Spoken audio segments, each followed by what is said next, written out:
Welcome to Close Up on America's Business, the program that takes you inside some of the most unique and successful companies in America. I'm Jim Masters.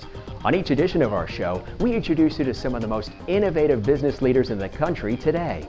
You'll discover what their products, services, technologies, and business models can do for you, what they're doing to change our world and change the way we do business. Talk to almost any homeowner and most will tell you they would love to have a beautiful home. But that term beautiful home involves a lot more than just the house itself. It includes what's on the outside, what surrounds that house that can truly make the difference between a beautiful home and an ordinary home.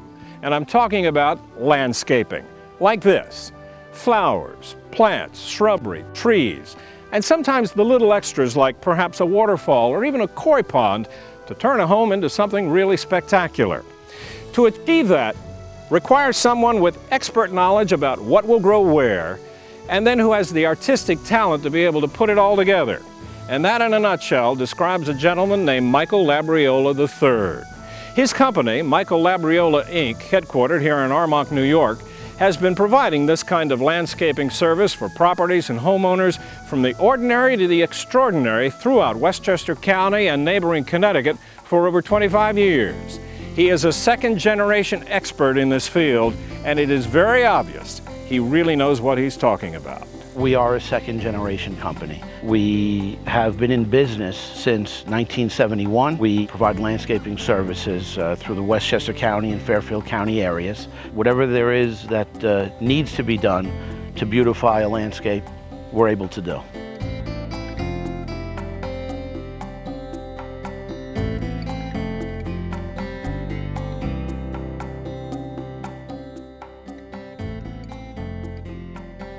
Tell me something, what happens when a client calls and they want you to come give them an idea about a job? Take me through the process. I go out, most people want to see me, that's why the call comes in, but if I'm to meet with the client, then we basically walk through the property, we find out the objectives they want to achieve. For example, somebody calls and they want to level their backyard out because they want to create an area for a pool, a patio, a living space, outdoor kitchen. So what we'll do is we'll present them a couple of different ideas, and I go as far as giving them a lot of different options because at the get-go we don't know what the budgets are. We service anything from having a driveway moved or resurfacing your driveway, drainage, irrigation, tree work, grading, light excavation, masonry. And masonry, there's various aspects to masonry. We do a lot of drywall and retaining wall work. We do a lot of bluestone, walkways, patios, terrace, decking around pools. Do most of your clients give you a budget of what to work with, or do they wait for you to come back and tell them what it's all going to cost? Normally there isn't a budget given up front. Normally they want to just kind of feel their way through and what I call a wish list. And if I'm going to be there, I basically get them to come across with everything that they want to do, whether they can afford it now the first year or it's going to take 10 years to do. But if they give me the wish list, then what I can do is put together and assign some budget numbers for each of those objectives they want to achieve, and then at least they know what ballpark they're in. A lot of times they're sticker shock off the bat. They don't know what a pool or a pergola or whatever it is may cost. But that's when we start to work toward a budget.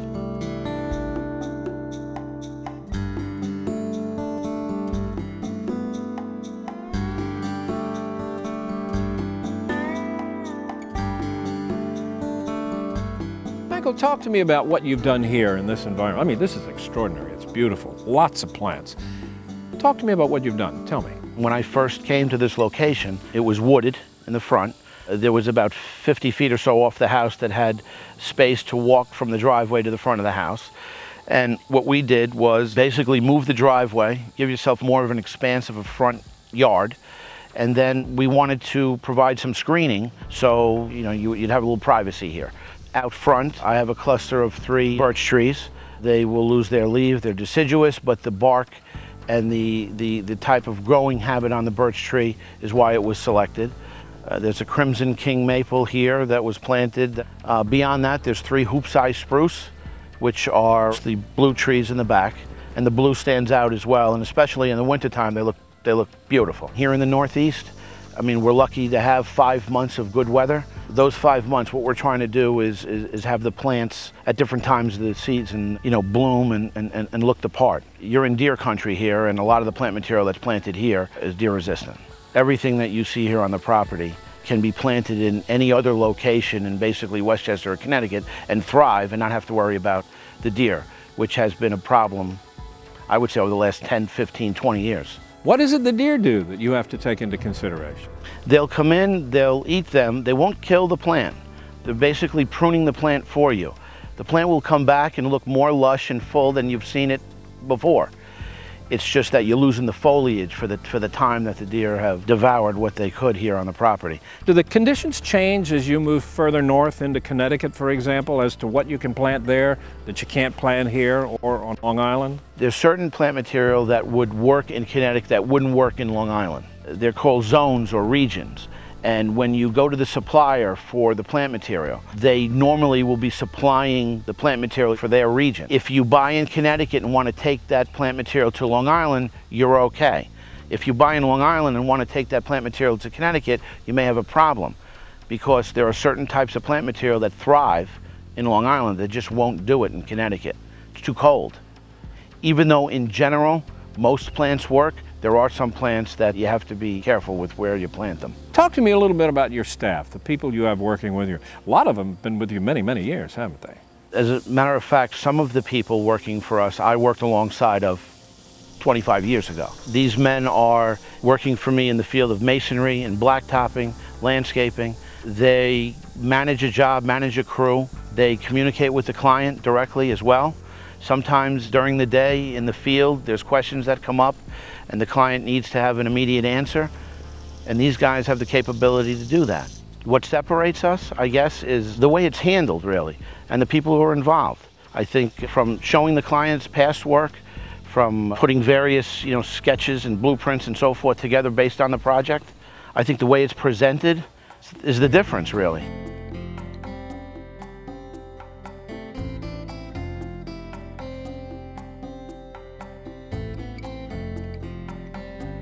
And there you have it, a look at the unique talents of Michael Labriola and his landscaping design firm, which has been satisfying the requests of discriminating homeowners throughout this area since 1971. I'm Doug Llewellyn reporting from Armonk, New York. That concludes this edition of Close Up on America's Business. If you'd like more information about any of the companies featured on today's show, please visit our website at closeuptvnews.com. I'm Jim Masters. Thanks for joining us, and we'll see you next time.